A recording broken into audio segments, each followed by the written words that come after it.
say the key to fixing the problems of Negroes is education. But I say education is not the answer. Why bother?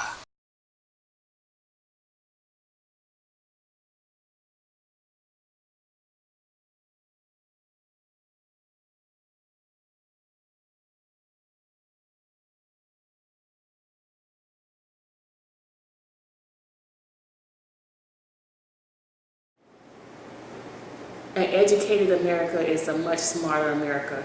And when I say that, I mean, when I think about the issues that we as Americans face, blacks experiencing the highest unemployment rate, and a lot of that's due to the lack of education. Even if I'm not, I was a business major, so majority of the individuals who are unemployed have not had education beyond high school. We are in crisis mode. The latest numbers just were released last week by the Schott Foundation on particularly the state of black boys in the United States in education in every major city across the country. So just in brief, let me tell you what it looks like. In the United States today, 47% of black boys graduate from high school. Only 47%. In the state of Georgia, it's only 43%. In Fulton County, it's 45%. And in Atlanta, it's 34%. We're still behind in higher education, but I honestly think that the gap starts in early childhood education, elementary school. In Alabama, only 18% of 8th graders are proficient in math. And next door in Mississippi, it's only 14%. And it's not just southern states. New Jersey, 40%. Connecticut, 35%. New York, 30%.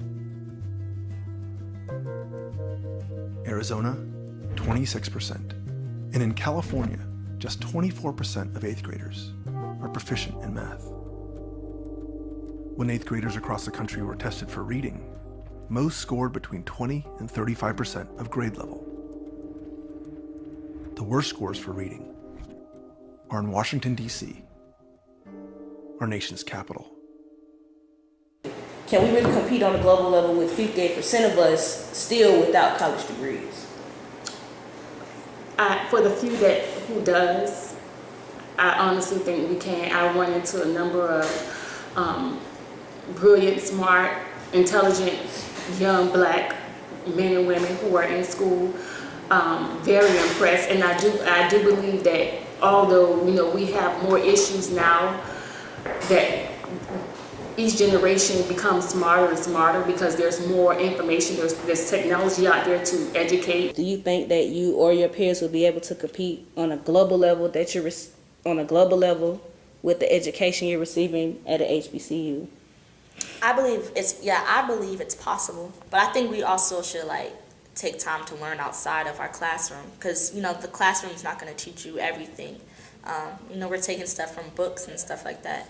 I think if you really want to do what you want or do what you love, it takes more research. So I kind of think it's like a 50-50 kind of thing.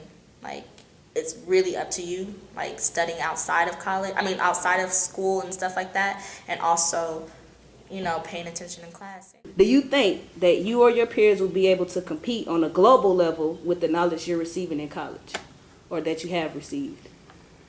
Well, it depends. Is it academic based? Because I feel a lot of things that I learned here is great networking skills, great things that I learned outside of class that can take me farther than the average student. And once I've been able to develop those skills, I feel I can compete with other students from different institutions.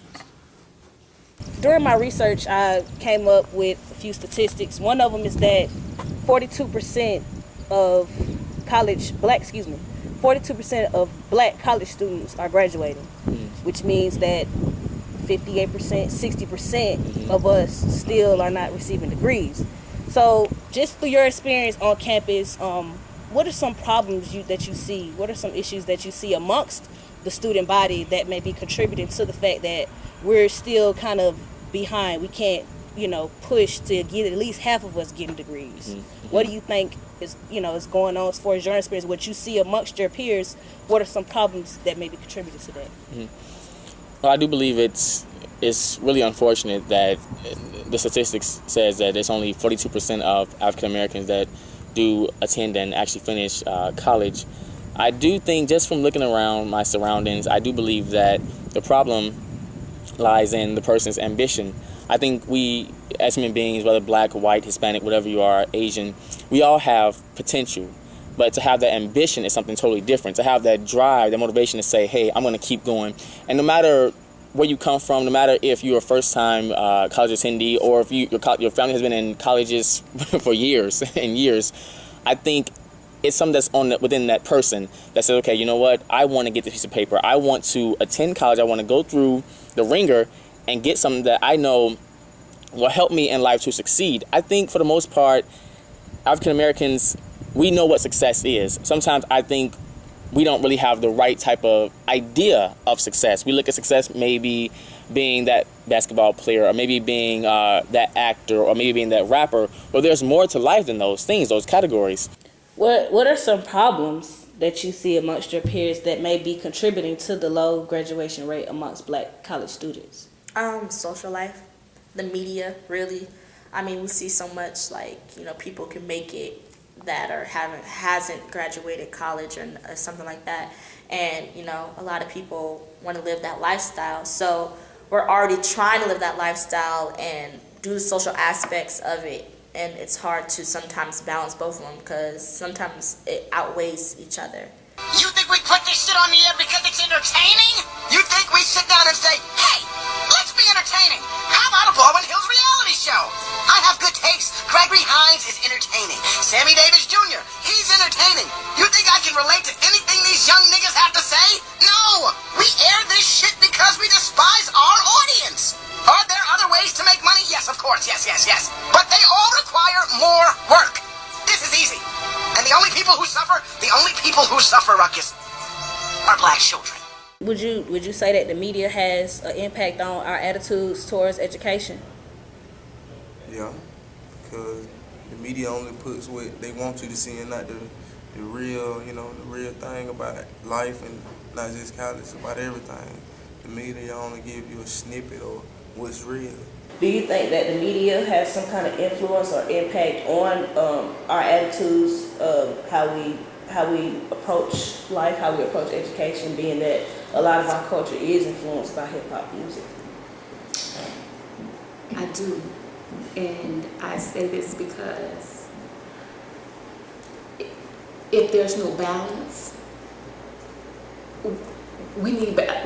every kid needs balance. They need to know, yeah, I'm listening to Jay-Z or any other hip-hop artist, or Ludacris, or, he can have very harsh lyrics, but they need to be able to know this is entertainment. So until they know the difference between this is entertainment, but this is what life is really about, I strongly feel that there is a lot of negative things that goes on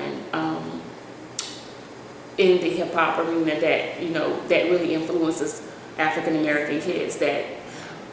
But how to address that issue, I really don't have an answer for that. Right.